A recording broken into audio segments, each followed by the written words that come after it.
ગુજરાતમાં વરસાદ આવે છે, ડેમ પણ ભરાય છે, નદીઓમાં પાણી વહે છે, પરંતુ જમીનની નીચેનું પાણી ધીમે ધીમે ખાલી થઈ રહ્યું છે. કેન્દ્ર સરકારના અહેવાલે ગુજરાત માટે ખતરાની ઘંટડી વગાડી. રાજ્યના 181 તાલુકા હાલ સલામત છે, પરંતુ 31 તાલુકા સેમી ક્રિટિકલ અને 3 તાલુકા ક્રિટિકલ જાહેર થયા છે. બનાસકાંઠાથી લઈને ગાંધીનગર, મહેસાણા, પાટણ અને અમદાવાદ સુધીના 25 તાલુકાઓમાં ક્ષમતા કરતાં વધુ ભૂગર્ભ જળ ખેંચાઈ રહ્યું છે. સવાલ છે પાણીનો. આ અંધાધૂંધ ઉપાડ આખરે ક્યાં સુધી કરવામાં આવશે? ખેતી માટે બોરવેલ, ઉદ્યોગો માટે બોરવેલ અને વરસાદી પાણી જમીનમાં ઉતારવાની વ્યવસ્થા કેટલી છે? અહેવાલ મુજબ ઉત્તર ગુજરાતના 12 તાલુકાઓમાં ભૂગર્ભ જળમાં ખારાશ વધી રહી છે. એટલે આજે આપણે માત્ર પાણીની અછતની વાત નથી કરી રહ્યા. આવતીકાલના પીવાના પાણીની ગુણવત્તાનો પણ સવાલ છે. આજે પાણી ખેંચી લઈશું અને કાલે શું થશે? જળસંચય અને રિચાર્જ માટે નિયમો છે, યોજનાઓ છે, અભિયાનો પણ છે, પરંતુ તેનો જમીન પર અમલ કેટલો? કારણ કે ભૂગર્ભ જળ એકવાર ખતમ થયું તો બોરવેલ નહીં, આખી પેઢી તરસી જશે. આ લાલબત્તીને હવે ચેતવણી નહીં, ગંભીર સંકટ તરીકે જોવાનો સમય પણ આવી ગયો છે.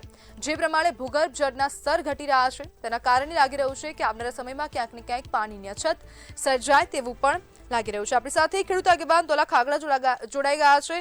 દોલાભાઈ, ખેડૂતો માટે આ ભૂગર્ભ જળની સ્થિતિ કેટલી ગંભીર છે? સૌથી વધારે જો ગંભીરમાં ગંભીર સમસ્યા હોય તો ભૂગર્ભ જળ છે. કારણ કે પાણી જ ના હોય તો એના પછીનું બધું અશક્ય વસ્તુ છે. તમે 31 તાલુકા જે સેમી ક્રિટિકલ બતાયા છે, પણ આ તો તમને 3 તાલુકા જે છે એ ક્રિટિકલ બતાયા છે. પ્રતિબેન, ડીસા સહિત દાંતીવાડા જો ડેમ અંદર હોય અને ડેમ નો જો તાલુકો ક્રિટિકલ હોય તો સમજી લો કે જ્યાં ડેમ નથી એ તાલુકાની શું પરિસ્થિતિ હશે. હવે ધાનેરા જે છે, લાખણી છે, દિયોદર છે, બરાબર, રા જે છે, આ બાજુ સુઈગામ જે છે, પાલનપુર સુધી વિસ્તારોની અંદર પાણી એ નથી. અને સૌથી વધારે જે લાખણી વિસ્તાર છે એની અંદર કેનાલ જો ચાલી હોય તો કેનાલ ક્યારે ચાલી હોય કે જે વિસ્તારની અંદર પાણી ના હોય. એટલે જે લાખણી છે એનું એપિસેન્ટર કહેવાય છે. આજુબાજુના જે 6-7 તાલુકાઓની અંદર પાણી નથી.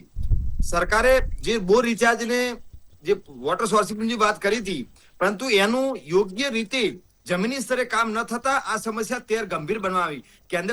કેન્દ્રમાંથી જે રિપોર્ટ આવ્યો છે એ રિપોર્ટ ખરેખર સાચો છે, પણ એમાં બેન અધૂરો રિપોર્ટ છે. કારણ કે 3 તાલુકા ક્રિટિકલ નથી, એવા 31 તાલુકા સેમી ક્રિટિકલ છે. બધા 31 ક્રિટિકલ છે. કારણ કે બધામાં આની સમસ્યા છે. જ્યાં 60 થી ઉપરની જ્યાં કોલમ જેમ નખાય છે, 600 ફૂટથી ઉપરનું પાણી હોય છે, બેન પીવા માટે યોગ્ય નથી, ખેતી માટે યોગ્ય નથી. કારણ કે જેનાથી કિડનીની સમસ્યાઓ થાય છે, પથરીની અંદર થાય છે, દાંત પણ તમે અમુક વિસ્તારના અમુક લોકો જો તો એ ખરાબ થઈ ગયા હોય છે, જેનો પાછળ પાણીનો ક્ષાર છે. અને એના પાછળ જે બીજી બીમારીઓ થાય છે એ બીમારીઓનું મુખ્ય કારણ પાણી છે. કારણ કે 700 ફૂટથી ઉપર પીવા લાયક પાણી હોતું નથી. આ આપણે સાયન્ટિસ્ટોએ કીધું છે ને, એનો રિપોર્ટ અંદર આવ્યો છે. તો આ પરિસ્થિતિની અંદર બધા તાલુકામાં લગભગ 31 થી વધારે તાલુકાઓની અંદર આ પરિસ્થિતિ સર્જાઈ છે. એમાં ઉત્તર ગુજરાત તો સૌથી વધારે. તમે ગાંધીનગરના પટ્ટાથી લઈ અને આ બાજુ રાજસ્થાન બોર્ડર, આ બાજુ પાકિસ્તાન બોર્ડર, આ પટ્ટાની અંદર પાણી લગભગ 700 ફૂટથી ઉપરનું પાણી છે. એટલે બધી જગ્યાએ આ સમસ્યા છે. એટલે રિપોર્ટ જો અત્યારે કરવા જઈએ તો બધી જગ્યાએ આ પરિસ્થિતિ થાય છે. જો આ નિવારણ માટે સરકાર ધારે તો આ નિવારણ જે દૂર કરી શકે છે, પાણીના તળ છે એક સામઠા ઊંચા લાવી શકે છે. અમે 2 વર્ષ પહેલા બેન રજૂઆતો બી કરી હતી કે બોર રિચાર્જ પડ્યા છે, ફાજલ બોરો પડ્યા છે, ફાજલ કુવા જે પડ્યા છે, એની અંદર જો ચોમાસાનું વરસાદી પાણી ખેતરનો પાણી ખેતરમાં, તો એની અંદર જો મોટર પંપની અંદર કે એક સબસિડી આપવામાં આવે અથવા નાનું 3 ની કે 5 ની મોટર આપવામાં આવે તો એ કઈ વધારે કિંમતની થતી નથી. એની કોંડી બનાવીને એની અંદર કપચી નાખીને ગાળીને પાણી બોરમાં ઉતારી શકાય, કુવામાં ઉતારી શકાય.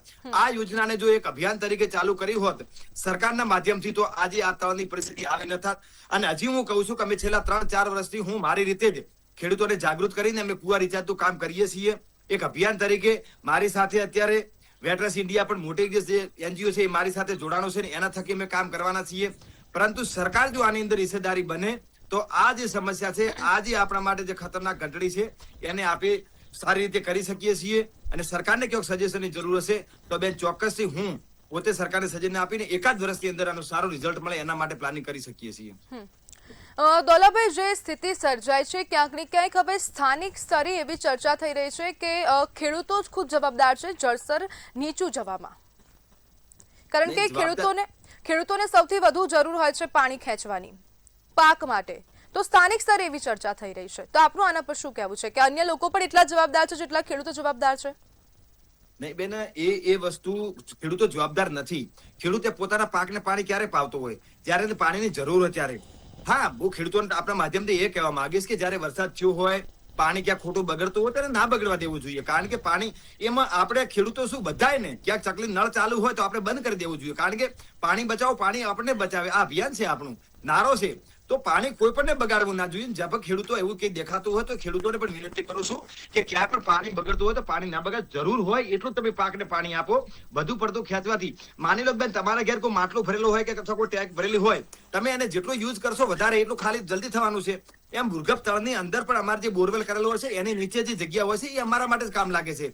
હું મારા બોરની રિચાર્જ કરું છું દર વર્ષે, તો મારે ઉનાળાની અંદર એકાદ કોલમ નાખવી પડે છે. અને કોઈ પાડોશનો જે ખેડૂત હોય એ નથી કરતો તો એને 2 કે 3 કોલમ નાખવી પડે છે. આ એક સ્ટોર છે નીચે મોટો ભૂગર્ભની અંદર. જેટલો આપણે પાણી અંદર નાખશું એટલો આપણે યુઝ થશે ને એટલો આપણે વધુ સમય ચાલશે. એટલે ખેડૂતોને મજબૂરી છે પાણી ખેંચવાનું. બાકી કોઈ સો ખાઈને બેને બીજા ખેતરમાં કે પાણી જતું કરે એ વસ્તુ ખોટી છે. હા, ક્યાંક 1-2% હોય છે પણ એ ખેડૂતો સમજી ગયા છે હવે, એટલે હવે આ પરિસ્થિતિ નથી. જી બિલકુલ દોલાભાઈ, જોડાવા બદલ આપનો આભાર.